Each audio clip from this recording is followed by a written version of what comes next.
The tension in the Democratic Strategy Summit was already thick, but nobody expected what happened next.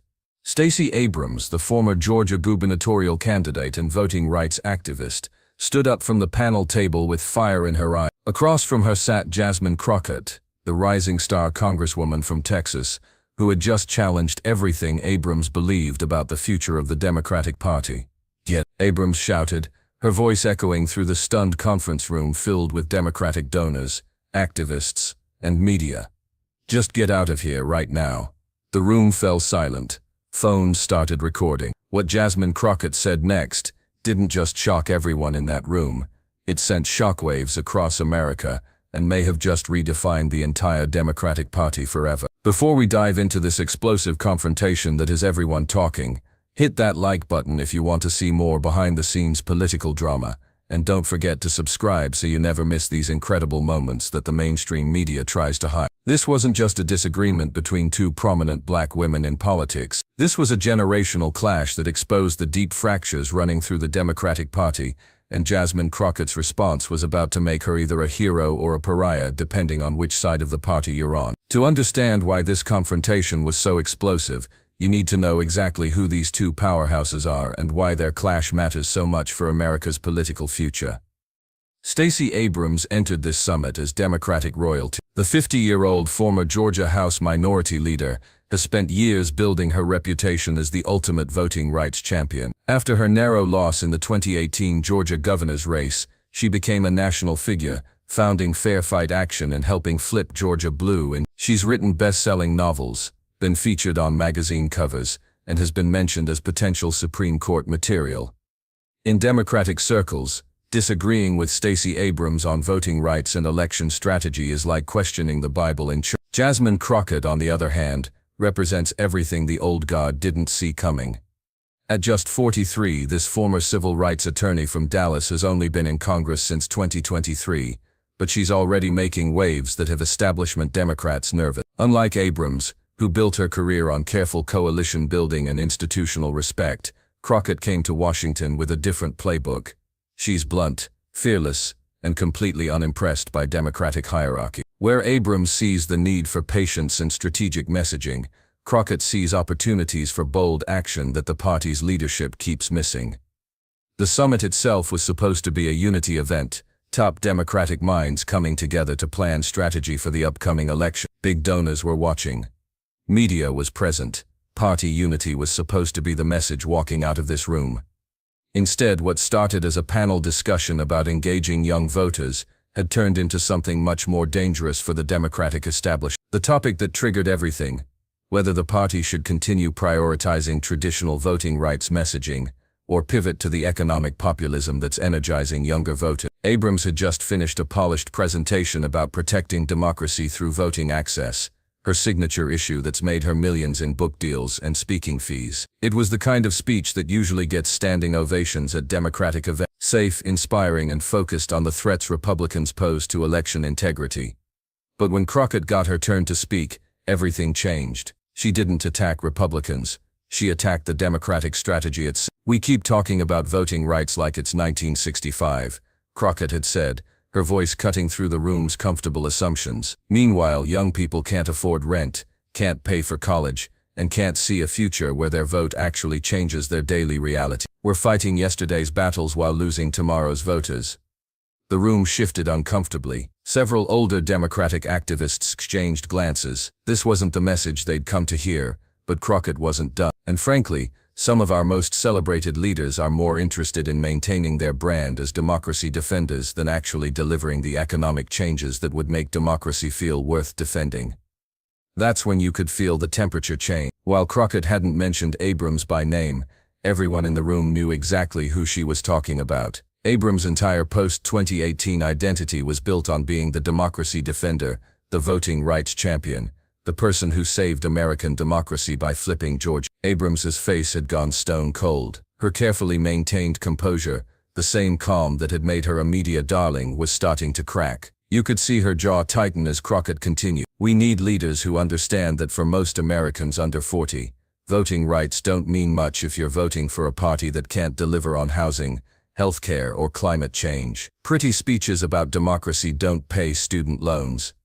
The silence in the room was deafening. Democratic donors who'd written six-figure checks to Abrams's organizations looked stunned. Media representatives were frantically taking notes, and Stacey Abrams was about to explode. What happened next would be replayed on social media thousands of times, but the full tension that built up to Abrams's explosion was even more dramatic than the viral clips showed.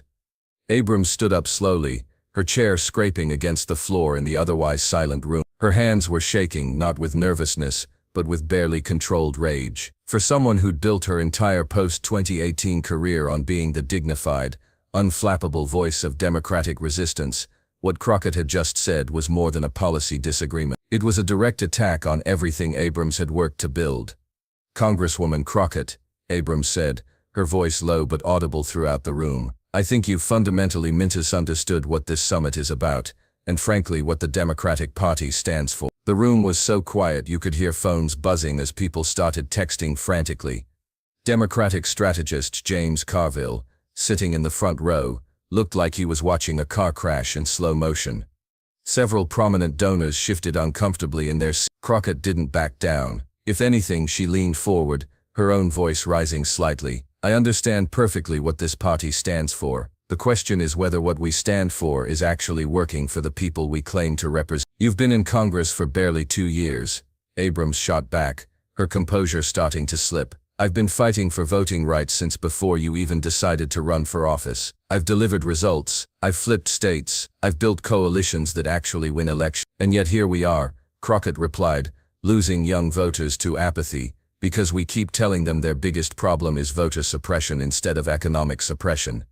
That hit different. Several younger staffers in the room nodded slightly, which didn't go unnoticed by the older Democratic establishment figures present. You could see the generational divide playing out in real time. Older Democrats, looking horrified at Crockett's audacity, younger ones looking like someone had finally said what they'd been thinking. Abrams's voice got sharper. "So your solution is to abandon the fundamental fight for democracy, to give up on voting rights because it's not trendy enough for TikTok?" "My solution," Crockett said, standing up to match Abrams' energy, "is to acknowledge that democracy isn't just about the right to vote. It's about whether that vote can actually change the material conditions of people's lives. And right now, for too many Americans, it can't." The moderator, a veteran Democratic consultant, tried to intervene. "Ladies, perhaps we could—" "No," Abrams cut him off, her voice rising. "This is important. Because what I'm hearing from the Congresswoman is that the work I've done, the work that literally saved our democracy in 2020, doesn't matter because it doesn't fit into some new progressive purity test." Crockett's eyes flashed. "I never said your work doesn't matter. I said our messaging strategy isn't working for the voters we need to win future elections. There's a difference between respecting your contributions and pretending our current approach is perfect." "Our current approach," Abrams said, her voice getting louder with each word, "is the reason we won Georgia. It's the reason we have Democratic senators. It's the reason Joe Biden is president instead of Donald Trump. But apparently that's not good enough for you." The tension was becoming unbearable. Democratic mega-donor Reid Hoffman, sitting near the back, looked like he wanted to disappear. MSNBC correspondent Joy Reid, who was covering the summit, had her phone out and was clearly preparing to tweet something. The careful, controlled environment that Democratic leadership loves was completely falling apart. Crockett took a deep breath, and you could see her making a decision. She was either going to back down and apologize, or she was going to say something that would change everything. "Stacey," she said, using Abrams' first name in a way that immediately felt too familiar for the formal setting, "you're absolutely right that you helped win Georgia. But you know what? Young voters didn't turn out in Georgia because of voting rights message. They turned out because Trump was such a disaster that they had no choice. And now that Trump's not on the ballot, those same voters are telling us they don't see the point in voting for Democrats who campaign on change but govern like Republicans from the 1990s. The room went dead silent. Crockett had just accused the Democratic Party's most celebrated voting rights champion of being out of touch with the very voters she claimed to represent. And she wasn't done. "You want to know why we're losing young vote? It's because leaders like you have turned voting rights into a brand instead of a movement. You've made it about protecting democracy in the abstract instead of delivering democracy in practice. And when someone like me points that out, instead of listening, you pull rank and act like criticism is betrayal. Abrams' face had gone from angry to furious. Her hands were clenched into fists. Several people in the room looked genuinely scared about what was about to happen. "How dare you," Abrams said, her voice now loud enough that it was clearly audible in the hallway outside. "How dare you come into this room and lecture me about what works and what doesn't work? I've been doing this since you were in law school. I've built the infrastructure that makes your congressional seat possible. And this is how you repay that? By undermining everything I've worked for in front of donors and media." Crockett didn't flinch. "I'm not undermining anything. I'm trying to build on what you've done by making it relevant to voters who were born after the Voting Rights Act was passed. But apparently evolution is threatening to you." That was the moment. That word, threatening, was what pushed Stacey Abrams over the edge. Because in that one word, Crockett had captured exactly what this was really about. Abrams wasn't just defending her policy positions. She was defending her position as the unquestioned leader of Democratic voting rights strategy. And Crockett was threatening that position simply by existing and having different ideas. "Evolution," Abrams repeated, her voice now shaking with rage. "You think you represent evolution? You're a backbencher who's never run anything, never built anything, never delivered anything beyond Twitter hot takes. And you have the audacity to come in here and tell all of us that we're doing it wrong." The moderator tried again. "Perhaps we should take a break." "No," Abrams snapped. "I want to finish this, because I think it's important that everyone in this room understands what's happening here. This isn't about strategy. This isn't about messaging. This is about a junior congresswoman who thinks she can make a name for herself by tearing down the people who actually did the work." Crockett's response was quiet, but it carried through the room like a thunderclap. "The only person making this about tearing down anyone is you, Stacey. I came here to talk about expanding our coalition. You're the one who turned it into a defense of your legacy." And that's when Stacey Abrams completely lost control. Her face was red, her hands were shaking, and she was pointing directly at Jasmine Crockett with an intensity that made the air in the room feel electric. "Get out," she shouted again, even louder this time. "Just get out of here right now. You don't belong in this room. You don't belong in this conversation. You don't know what you're talking about, and I'm not gonna sit here and let you disrespect everything I've built." The silence that followed was deafening. Every phone in the room was now recording. The carefully orchestrated summit that was supposed to project Democratic unity had just exploded in the most spectacular way possible, and all eyes were now on Jasmine Crockett. Crockett stood there for a moment, looking around the room at the shocked faces of Democratic donors, activists, and media representatives. You could see her processing what had just happened. One of the most powerful figures in the Democratic Party had just publicly lost control and was literally screaming at her to leave. Most politicians in that situation would have apologized, tried to de-escalate, maybe made some comment about respecting differences of opinion. That's what the Democratic establishment expected. That's what would have allowed everyone to pretend this was just a minor disagreement that got a little heated. But Jasmine Crockett wasn't most politicians. She took a deep breath, looked directly at Stacey Abrams, and said the words that would be replayed millions of times over the next 48 hours. "No." Just that. One word. But the way she said it, calm, clear, and completely unintimidated, sent a shockwave through the room. "No," she repeated, slightly louder. "I'm not getting out. I was invited to speak at this summit just like you were. I have just as much right to be here as anyone else. And if you can't handle someone disagreeing with your strategy without having a meltdown, maybe the problem isn't my idea. Maybe the problem is that you've surrounded yourself with so many yes people that you've forgotten how to have an actual debate." The room was so quiet that you could hear the air conditioning humming. Stacey Abrams looked like she'd been slapped. She clearly expected Crockett to back down, to apologize, to show the kind of deference that younger Democrats usually show to established leaders like her. Instead, Crockett kept talking. "You want to talk about respect, Stacey? Let's talk about respect. I came here to have a conversation about how we can do better by the voters who are losing faith in our party. Instead of engaging with those ideas, you made this personal. You started lecturing me about my credentials instead of addressing my argument. And when I didn't back down, you started screaming at me to leave." Several people in the room were now openly staring at Abrams, whose face had gone from red to pale. The confident, controlled persona that had made her a Democratic superstar was completely gone, replaced by someone who looked increasingly desperate and out of control. Crockett wasn't done. "You know what that tells me? It tells me that deep down, you know I'm right. You know that our current strategy isn't working for young voters. You know that focusing on voting rights without delivering economic change is a losing proposition. But instead of acknowledging that, you'd rather attack the messenger." "That's not." Abrams started to interrupt, but Crockett held up her hand. "I'm not finished," she said, with a authority that surprised everyone in the room, including herself. "You said I don't know what I'm talking about because I've only been in Congress for 2 years. But you know what I've learned in those 2 years? I've learned that our party has a serious problem with leaders who think their past accomplishments give them a permanent pass from criticism." The room was transfixed. This wasn't just a policy disagreement anymore. This was a complete inversion of the expected power dynamic. The established leader was melting down while the junior congresswoman was maintaining her composure and delivering devastating blow. "You helped flip Georgia, and that was important. But you know what else happened in Georgia? We barely held on to those Senate seats in 20. We lost ground with young voters. We lost ground with working-class voters. And instead of asking why that happened, you're in here defending the same strategies that are clearly not working anymore." Crockett walked closer to where Abrams was standing, and you could see the older woman actually step back slightly.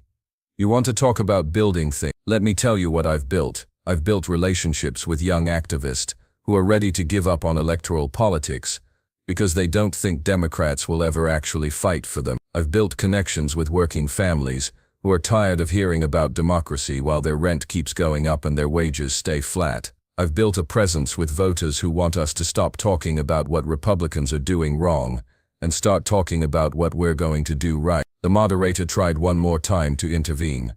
"Ladies, perhaps." "No," Crockett said, not taking her eyes off Abrams. "This is important, because what just happened here with one of our party's most respected leaders, screaming at a colleague for having different ideas, this is exactly why young voters think Democrats are more interested in protecting their own positions than actually fighting for change." She paused, letting that sink in. "Stacey, you asked me to get out, but I think the question this room should be asking is, when did the Democratic Party become a place where disagreement gets you shouted down instead of engaged with? When did we become so afraid of new ideas that we treat them as personal attacks?" Abrams opened her mouth to respond, but no words came out. The first time in years, Stacey Abrams, the woman who built her reputation on always having the perfect response, was speechless. Crockett looked around the room, making eye contact with donors, activists, and media representatives who were all staring at her in shock. "I came here today to talk about how we can expand our coalition and win more elections. I still want to have that conversation, but not with someone who thinks disagreement is betrayal and criticism is disrespect. If you want to have an actual debate about strategy, I'm here. If you just want to protect your brand and silence anyone who threatens it, then maybe you're the one who doesn't belong in this conversation." She sat back down, crossed her legs, and waited. The room was dead silent.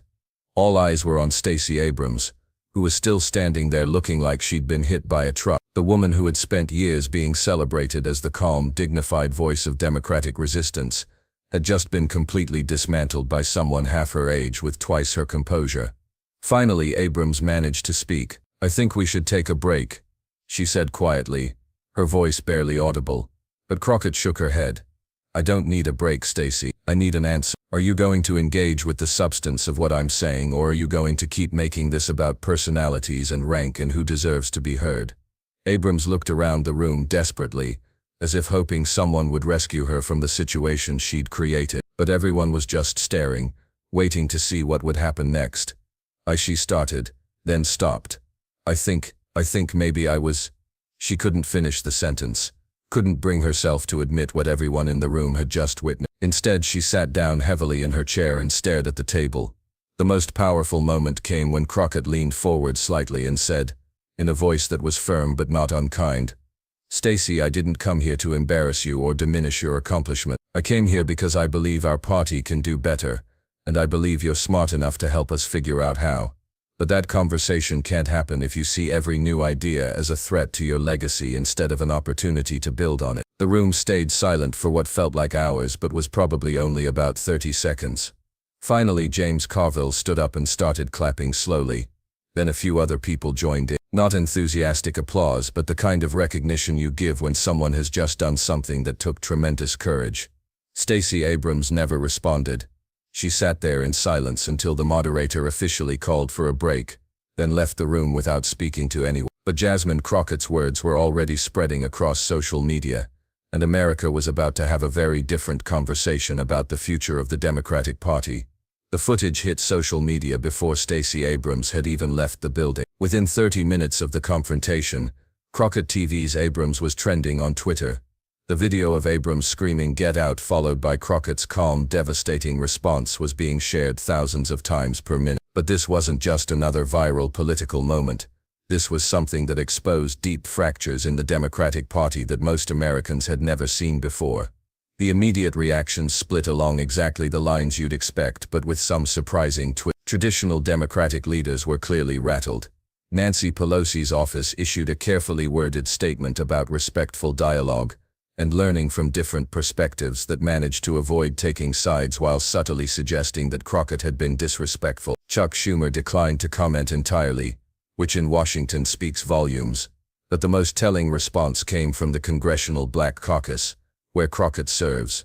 Instead of the unified support for Abrams that everyone expected, there was notable silence. Several CBC members privately told reporters that while they respected Abrams' contributions, they thought Crockett had raised valid points about messaging strategy.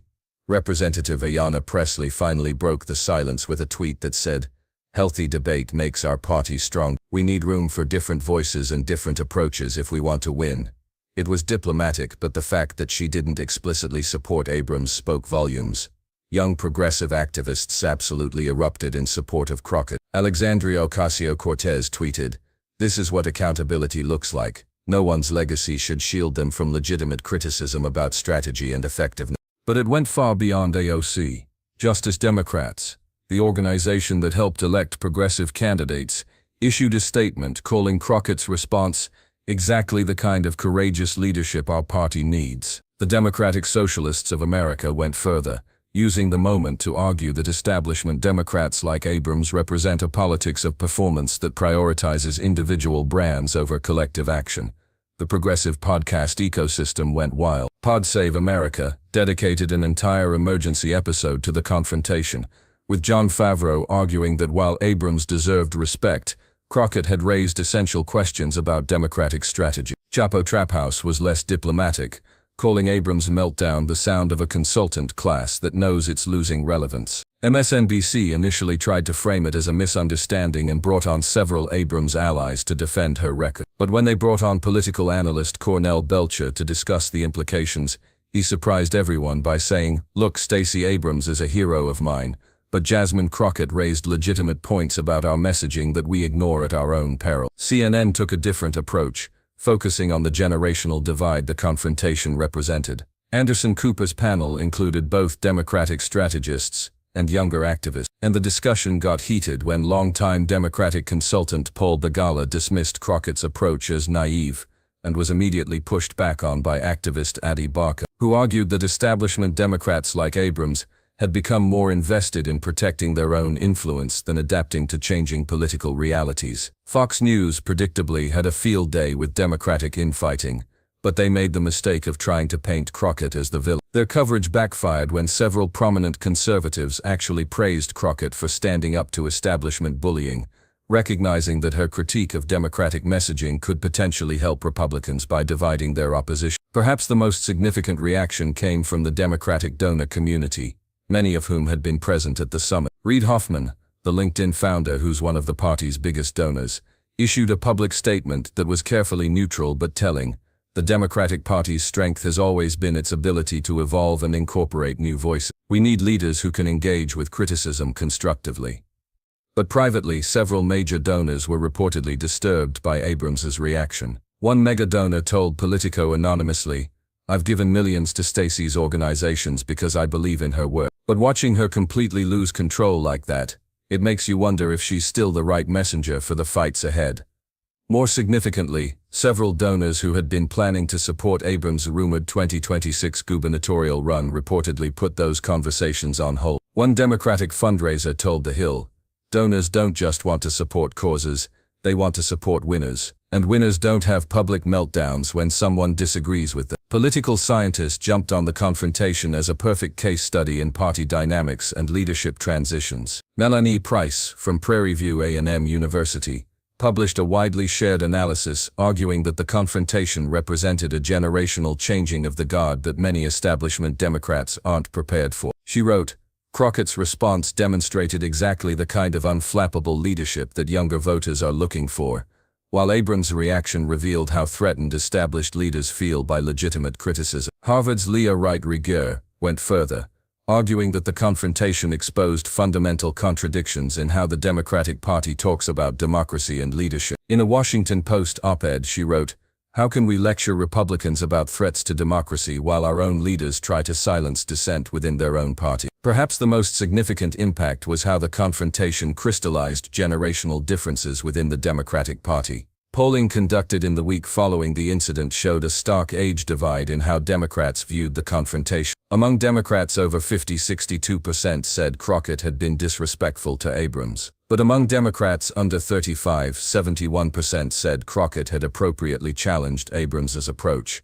More telling was the response to the question of who had won the confrontation. Older Democrats were split, with many refusing to characterize it as a win or loss. But younger Democrats overwhelmingly said Crockett had prevailed, with many using words like destroyed, demolished, and exposed to describe what had happened. The age divide extended to Democratic activists and operatives as well. Older Democratic hands largely rallied around Abrams, arguing that Crockett had violated unwritten rules about how party disagreements should be handled. But younger activists and staffers were energized by Crockett's refusal to back down. One 26-year-old Democratic staffer told The Atlantic, "This is exactly what I've been waiting for." Someone finally stood up to the consultant class and said what we've all been thinking, that their strategies aren't working and their egos are getting in the way of progress. Beyond the personal drama, the confrontation sparked a broader debate about Democratic messaging and strategy that had been simmering for years. Crockett's central argument that Democrats needed to focus more on economic populism and less on abstract democracy messaging gained significant traction in the aftermath. Several Democratic senators, including Sherrod Brown and John Tester, publicly agreed that the party needed to do better on kitchen table issues while still protecting voting rights. The Working Families Party issued a statement arguing that Crockett had perfectly articulated why Democrats keep losing working-class voters. "We talk about protecting democracy while ignoring the economic forces that make democracy feel irrelevant to people's daily lives." But establishment Democrats pushed back hard. Third Way, the centrist Democratic think tank, published a report arguing that voting rights messaging had been crucial to Democratic victories in 2020 and 2022. For nearly a week after the confrontation, Stacey Abrams stayed completely silent. No social media posts, no statements, no public appearances. Her allies tried to spin this as taking time to reflect, but it was clearly damage control. When she finally re-emerged, it was with a carefully crafted statement posted to her social media accounts. "I want to apologize for my reaction at last week's summit. While I strongly believe in the work we've done on voting rights, I should have engaged more constructively with Congresswoman Crockett's perspective. Our party is strongest when we can have passionate but respectful debates about strategy." But the statement felt forced and late. By the time she posted it, the narrative had already solidified around Crockett as the calm, principled leader, and Abrams as someone who couldn't handle criticism. Abrams tried to rehabilitate her image with a series of interviews, but they only made things worse. On The View, she seemed defensive and kept returning to her past accomplishments, instead of addressing Crockett's substantive critiques. On CNN, she made the mistake of saying that junior members need to understand there are proper channels for raising concerns, which immediately went viral as evidence that she still didn't understand why her initial reaction had been so problematic. While Abrams struggled to recover, Jasmine Crockett found herself suddenly elevated to national prominence, in a way that usually takes decades to achieve. Progressive groups started courting her for endorsements and speaking engagements. Labor unions, impressed by her focus on economic issues, began reaching out about partnerships. Young activist organizations that had never heard of her before the confrontation started inviting her to their events. More significantly, Democratic leadership began taking her seriously in a way they never had before. Nancy Pelosi's office quietly reached out to arrange a meeting. Chuck Schumer started including her in strategy discussions about upcoming legislation.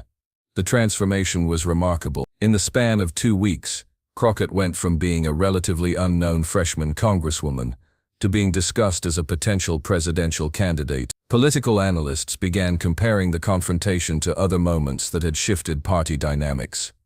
AOC's upset victory over Joe Crowley in 2018. Obama's keynote speech at the 2004 Democratic Convention.